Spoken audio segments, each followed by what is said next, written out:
Hi, my name's Don Petersen. I'm one of the volunteers here at the High Plains Western Heritage Center.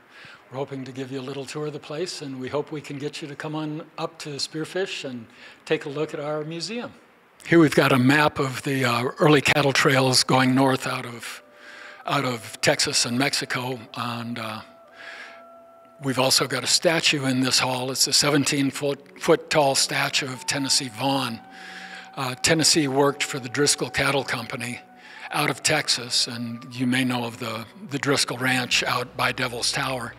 Tennessee Vaughn was one of the people who was credited with figuring out that instead of driving the cattle to Cheyenne and putting them on the train from there to Chicago, that if they drove them up to Belle Fourche, the cattle would have 300 miles of easy grazing and easy walking, and by the time they got to Belle, they were actually a lot healthier and they were a lot fatter, and so the company got a lot more money for the cattle. And as a result of that, Belle Fourche became one of the largest shipping points to send cattle east in this entire part of the country. We represent a 5-state region. It's not just Spearfish, it's not just South Dakota. We represent North Dakota, South Dakota, Nebraska, Wyoming, and Montana. And what we try to do is tell the story from the Native Americans through the early pioneers and give an understanding of just how hard it was to settle this country and how hard it was just to live here. And they were successful at it. This is our trapper display. Of course, South Dakota was part of the Louisiana Purchase, and the Americans had the property. The French were occupying this region and did a lot of trapping and a lot of trade. And in the case, we've got a number of the pelts, but over in that corner over there, you'll see a Barnett flintlock rifle. That was the rifle that the Native Americans wanted to trade for because of its accuracy. They could always recognize it because of the brass dragon plate on the bottom. But of course, money meant nothing to the Native Americans, and so they bartered for the rifles. And the price for one of those rifles, it's about 5 foot 8 inches tall, and the price for a rifle was a stack of pelts as tall as the rifle. Well, I've been here about 15 years now. I started out just working Sunday afternoons. There was a guy that worked with me. He was 93 years old. He'd lived here since he was about 8.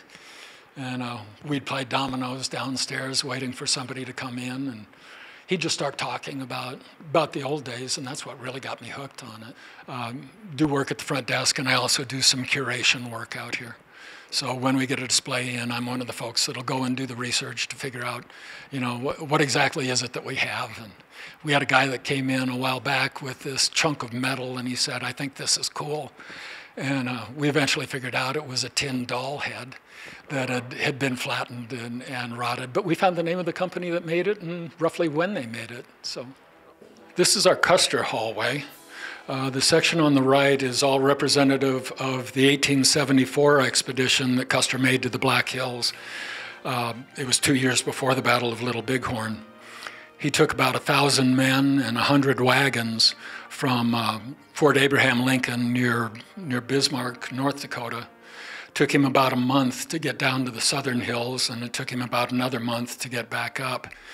And the items on display here were all recovered from campsites of the Custer expedition. And one of my favorites is this picture in the bottle with it in the center here. When Custer got down to Black Elk Peak, he took his senior officers to the top of the peak to do surveillance, figure out exactly where they were.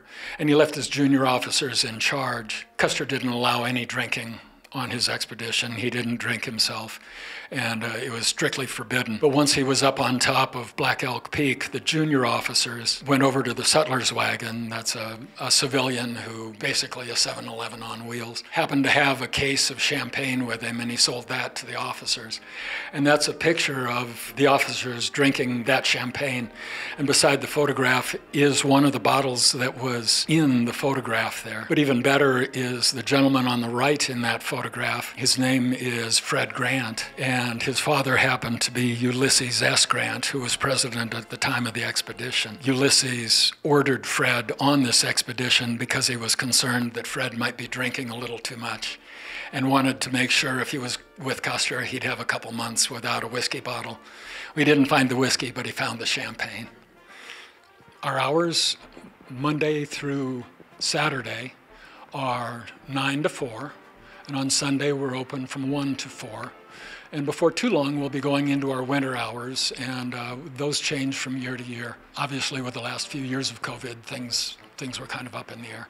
So I don't really know. But we do have a website. Just, Google the Western Heritage Center, and you'll find our website. In fact, it's a brand new website. We just redesigned it about a month ago, and the folks that worked on it did a really excellent job of preparing a good visual display of what you're going to see if you come here to visit.